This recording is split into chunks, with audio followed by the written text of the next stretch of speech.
My name's Tony Wheeler. I'm actually visiting Vietnam from Australia.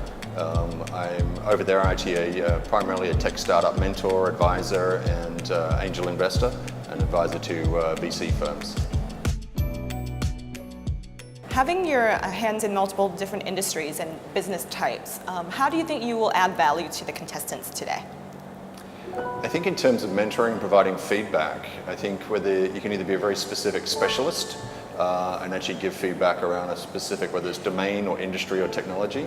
As a business generalist, because I do have involvement in lots of different industries and have had multiple industries myself, I come a bit more from a broader perspective. So more general business advice in terms of how to actually start businesses, what it actually takes to be successful, and how to scale those businesses. So people call you the blue-eyed assassin. What does this mean?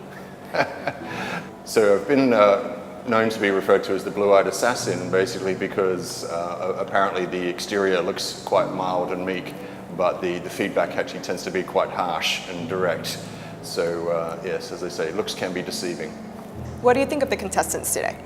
So the contestants that I've only met briefly so far today, they strike me as having a lot of passion and energy, which is obviously a key requirement for being an entrepreneur and building any startup. In terms of the specifics of their ideas and whether there's a real market for it, we're yet to find out. What are you looking for in a great contestant? So in a great contestant, I think, as just mentioned, actually passion and energy is one of them. But really, one of the biggest issues we have with startups, and number one reason for failure, is poor product market fit. So when people are actually coming and pitching, it's like, okay, yeah, you can be the most enthusiastic person in the world, you can present really well, but is there really a market for the idea that you're actually wanting to create? That might be the case, and if it is, then terrific. If not, then that doesn't mean your career's over. We actually still need to rechannel those energies into something that actually does have a good market potential. What is that one thing when you see it, you're going to want to fix right away in these budding entrepreneurs? What is the one thing I'm going to want to fix in these budding entrepreneurs? Well, that's a really tough question. I guess it's actually different for each one. I'm not sure if there's one thing, but typically it's very rare to find the complete package. But one of the things that we do look for is effectively overconfidence.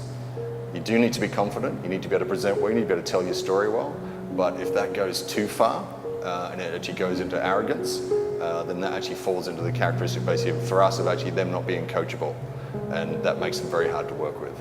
So they need to be good at what they do and they need to be confident, but also need to be willing to learn. The contestants are going to pitch tomorrow in front of a panel of judges, and you're not one of them. How would you train them to be able to appeal to all types of different investors?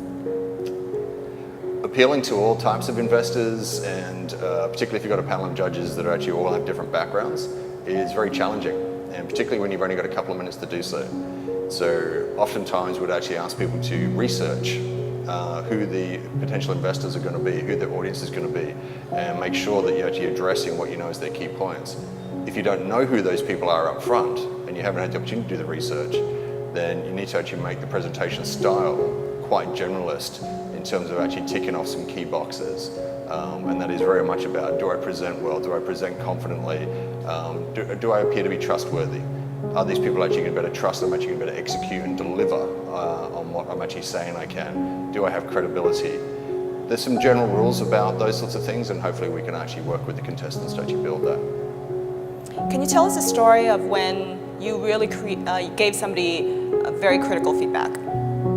When I gave someone very critical feedback, it's very common and quite often.